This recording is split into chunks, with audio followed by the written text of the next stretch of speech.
Welcome to our next video on how to use the BNF. This video will focus on some handy resources located within the BNF that not everyone knows about. Not only is the BNF great for information on drugs, but also has great signposting resources for prescribing. We don't doubt your ability to use a book, so we'll be going into some detail today about how to write a controlled drug prescription, how to use some handy-dandy tables like opioid conversion and benzodiazepine tables, and hopefully help guide you through the how-to part of prescriptions. We'll talk about the book version of the BNF, but only briefly, as the app falls down here as being a little tricky to navigate. I don't want to tell you how long it took me to find a paracetamol overdose treatment. Therefore, most of this will be orientated around the app. So medicines are broadly divided into two categories. Ones which are available to the general public. Those are GSL, you can buy them anywhere such as a petrol station, and P, which are sold under the supervision of a pharmacist. Then we have the prescription-only medicines, commonly abbreviated to POM. Clues in the name? These are medicines that legally require prescription by a healthcare professional in order to obtain. To find out the legal classification of the drugs, you need to go to medicinal forms in the BNF book or medicines in the BNF app, and it will say GSL, P, POM, or CD, aka controlled drug. Certain drugs carry further restrictions, such as benzodiazepines and morphine. These are controlled drugs and will carry a CD label in the medicine section.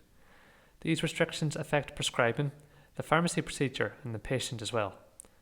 Legally, all prescriptions are valid for 6 months, but controlled drugs are valid only for 28 days from the prescription being written. In order to get more information on restrictions and schedules of drugs, there is a full page in the book BNF available, and within the app you go on to More, Guidance, Controlled Drugs and Drug Dependence, and then Prescriptions, which outline the specifics required for a controlled drug prescription. Some key bits to take in are that you must include the form of a drug, i.e. tablets and capsules.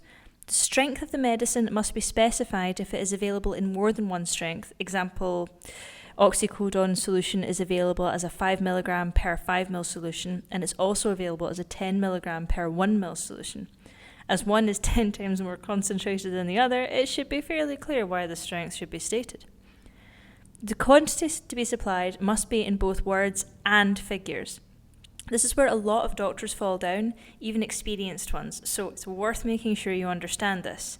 Examples include 5 patches, 56 capsules, or 250 millilitres. The rationale for this is so that it would be a lot more difficult for a patient to amend the quantity to get a bigger amount if they were feeling sneaky. So if it was only in numbers, it wouldn't take much to add a 0 and change 2 patches to 20 patches. The last thing is there can't be any ambiguity in the directions for use. So as directed is not acceptable, but 1 tablet as directed is acceptable provided you have fully briefed the patient and checked their understanding. So, tying all that together, here is an example of a legal prescription. As you can see, the form, strength and name is all clearly present, followed by an unambiguous dose. Finally, the total quantity to be supplied is written in both words and figures, along with all the other basics of a legal prescription, such as patient name, address, the date, prescriber's details, and signature. Failure to do this will result in the prescription being rejected, which will in turn create a frustrated patient, a pissed off pharmacist, and you doubling your work as you apologise and redo the whole thing again. As an add-on, since we're talking about more serious stuff, let's have a quick glance at the opioid conversion tables. This is in the prescribing and palliative care section of the BNF, and within the app, go to More, Guidance, Prescribing and Palliative Care, Pain Management with Opioids, and then scroll down to see equivalent doses. It is worth noting here that 10 mg of oral morphine is equivalent of 5 mg IV or subcutaneous morphine, so mind your IV doses, people. You can also see the benzodiazepine conversion table in the book in chapter 4 under sleep disorders, and in the app by going into summaries, nervous system, hypnotics and anxiolytics, dependence and withdrawal, and then scroll down. It's worth mentioning very briefly that the BNF book has a guide on some common Latin abbreviations, which is good to know should you come across a Latin abbreviation that you are unfamiliar with, and you will. Next in this video of useful BNF resources, we'll have a glance at steroids. Where to begin? So the BNF contains some very helpful information on converting from one type of steroid to another, should it be clinically required. This can be found under corticosteroid responsive conditions in the endocrine system chapter. For edition 75 of the book, this is in page 642 and 643. In order to locate it in the BNF app, you first go to Summaries, Endocrine, Glucocorticoid Therapy, Glucocorticoid and Mineralocorticoid Therapy, and then scroll down. You can then see equivalent doses of various steroids, so should one become unavailable, you can easily convert to another without causing harm to the patient. The BNF also has information on when it is safe and not safe to abruptly withdraw steroid treatment, i.e. when you run the risk of an Addisonian crisis.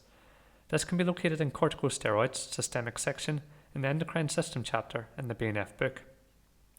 App-wise, you have to search for the individual drug, e.g. prednisolone, and scroll down to treatment cessation section, which contains all the super important information. This is a common error for a lot of prescribers, which is why we wanted to include it for you now, as steroids are difficult blighters, but the information is there to help you out. Finally, after a major overdose of BNF fun, we come to overdose management. Just to highlight where to access this information, in the book you go to Chapter 16, Emergency Treatment of Poisoning. Paracetamol is an obscenely common one and is worth really learning. Opioid poisoning also happens by accident a lot of the time, and it's good to know the treatment regimen for this as well. In the app, to access the information, go to Summaries, Poisoning, Poisoning Emergency Treatment, and then scrolling down to the relevant section for guidance on management and treatment of those guilty drugs. If further information is needed, Talkspace is also a very useful resource for poisonings and overdoses. Thank you for watching these series of videos. We hope they help you become more confident in the BNF and prescribing, and from both of us, good luck.